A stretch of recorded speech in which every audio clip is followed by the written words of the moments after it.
Hello, welcome to Dungeons Dwellers Podcast. I'm your host Justin. Today we're reviewing the George R.R. Martin prequel comic, The Hedge Knight, which is based off his spin-off prequel book for Game of Thrones, A Knight of the Seven Kingdoms. This is an origin story of Sir Duncan the Tall, which is supposed to be the greatest knight in the Kingsguard.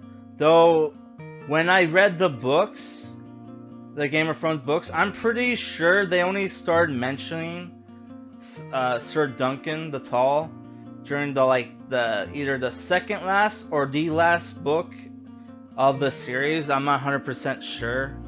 But the first time I ever heard a mention, it was I think it was Jaime Lannister made it back home, and he was named Knight Commander of the Kingsguard, and he was going through the book of great deeds for the Kingsguard, and he talked about Sir Duncan briefly. So I'm pretty sure that's either the fourth or last book. I could be wrong. That might, because didn't he make it back during the third book? The third book? I can't fucking remember. It's been too long since I read Game of Thrones. Which I don't know if I would even recommend the Game of Thrones books nowadays, because, there's a lot of underage sexual activity in those books. Well, not a lot, just here and there. Daenerys, there's a lot of sex scenes with Daenerys, and she was 14 during the first book. For people who didn't know, so yeah. Though that he justifies it saying, at 12 years old, 12 years old or 13 years old, a girl was considered a woman. But it's yeah, I don't think they were marrying girls that young. Because, girls that young who have babies that young tend to die or have, problems where they can't have kids after that, because, they're just, it fucks up their womb or whatever. But I could be wrong, because I don't know. There were a lot of, at my high school, there were a lot of, teenage pregnancies at my school. Yeah. So I could be wrong, but whatever. So the book, the story is about, this is my second take, so if I've already said this in this review, sorry. But the story is about Sir Duncan the Tall was a squire for this knight, Sir Arlen of Pennytree, whose sigil is a winged chalice.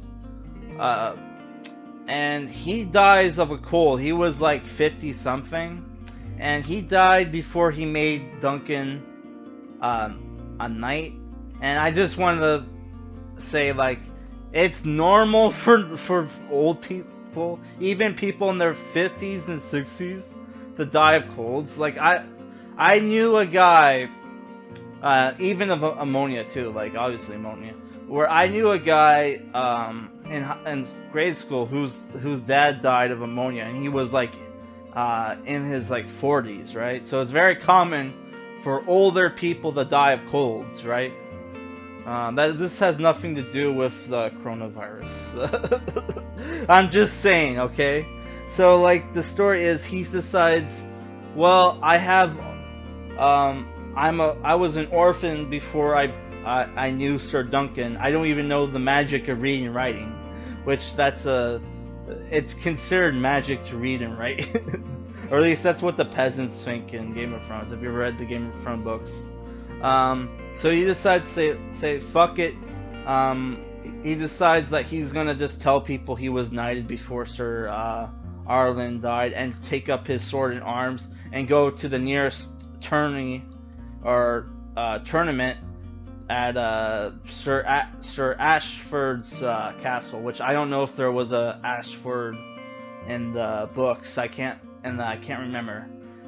Obviously, there's a lot of reference to the different families in the books and the comics and stuff, but I can't remember if there was anybody famous by that name.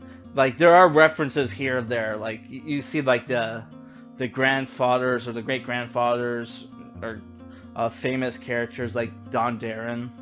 If you know, like Don Darren makes a reference here where they talk about his origin story. You also have the origin story of the beginning of the rivalry between the red fossilways and the green fossilways, where like I'm getting ahead of myself, but what happens in the book is Sir Duncan decides to head to the tournament.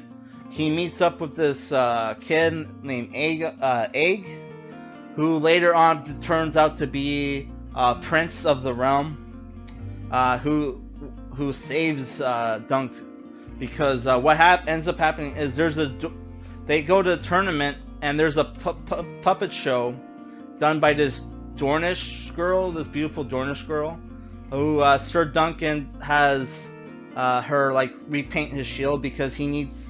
Technically, he's not allowed to wield the arms and armor of Sir Arlen of Pennytree. That's supposed to go to a relative, but he just says, fuck it, I'm just gonna sell the armor, get new one, and I'm just gonna have this girl repaint his shield. What ends up happening, she does a puppet show where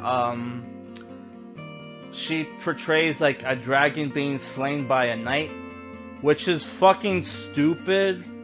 If you think about when, you know, the ruling house of the kingdom is a dragon, right? So what ends up happening is one of the princes, Arion Brightflame or whatever his name is, sees this, gets really pissed off, starts beating on the girl, breaks two of her fingers, and what happens is Sir Duncan, not thinking at all, goes in, beats the shit out of this prince.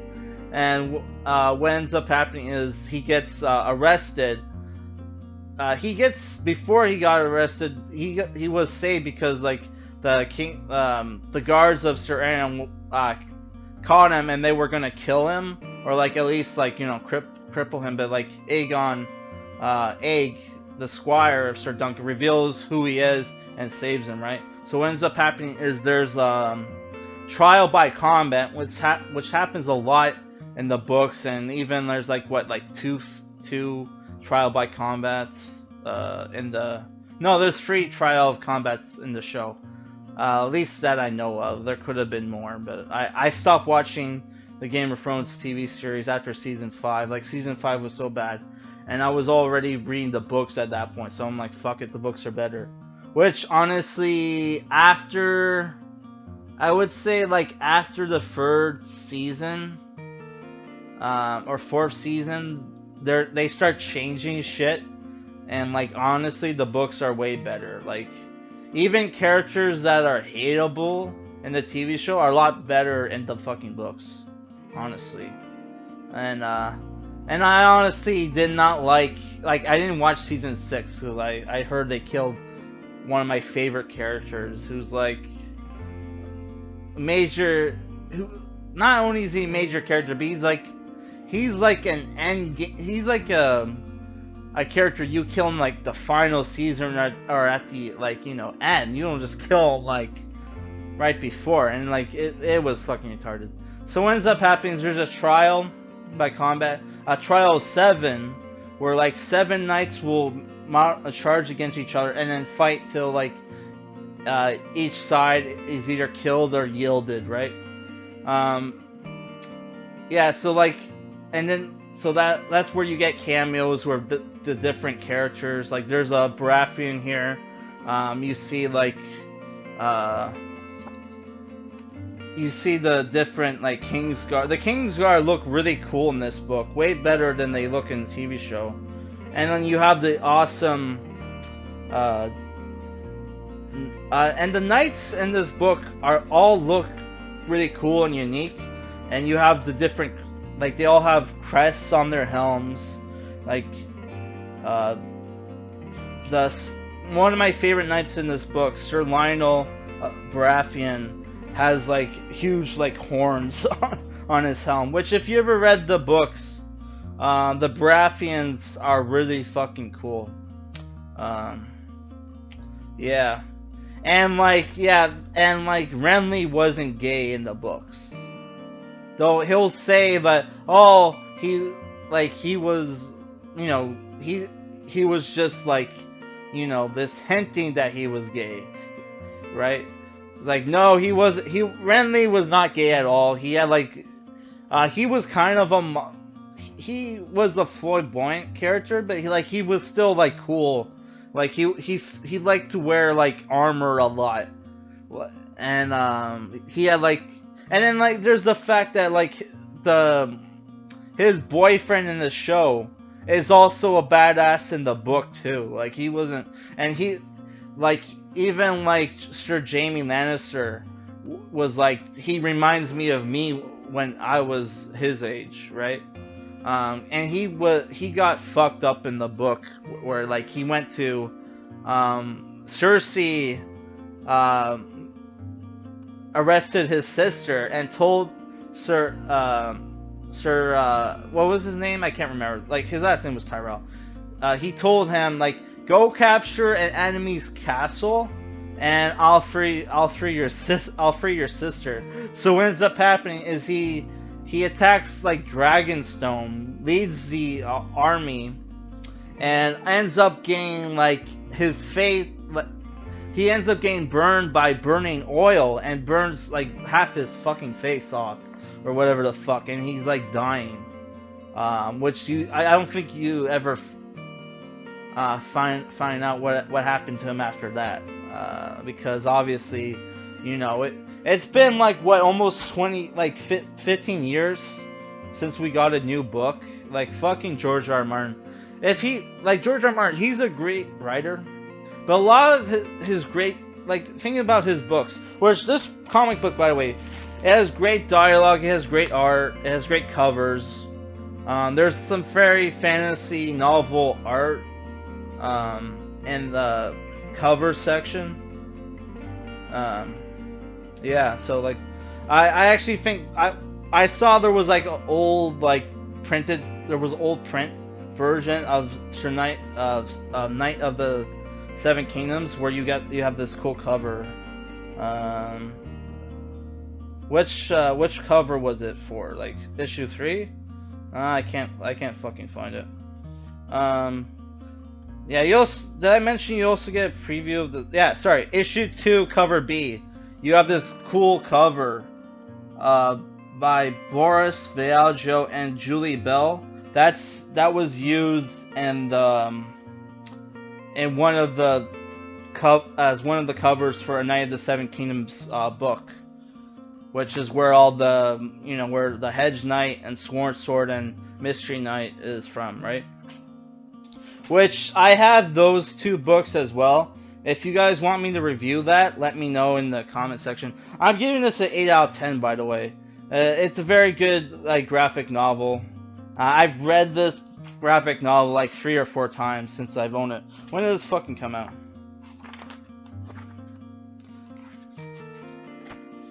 Oh, this is published by Jetcity Comics, by the way. I have no idea what other comics these people put out. This came out in 2013. Holy shit. Yeah, so George R.R. Martin is only Game of Thrones is only as good as it is. Not just because George Martin is somewhat a decent writer, but because he ripped off the Dune series, which read the Dune series if you don't fucking believe me. And he ripped off with Fire and Sword by, what was his name? I can't remember his name, but it's like Andre something. He's a Polish writer. It's this old Polish book about a civil war that happened in Poland during the Commonwealth days, where they were on top of Russia and Ukraine, right? Yeah, so check out those books if you don't believe me. Alright, guys. I should mention that one of these days I'm going to take a break from Fantasy Month because we're ahead of, there's only 30 days this month. and I'm ahead of the reviews because I did my first day. I did 2 reviews, so we're gonna skip a day just so you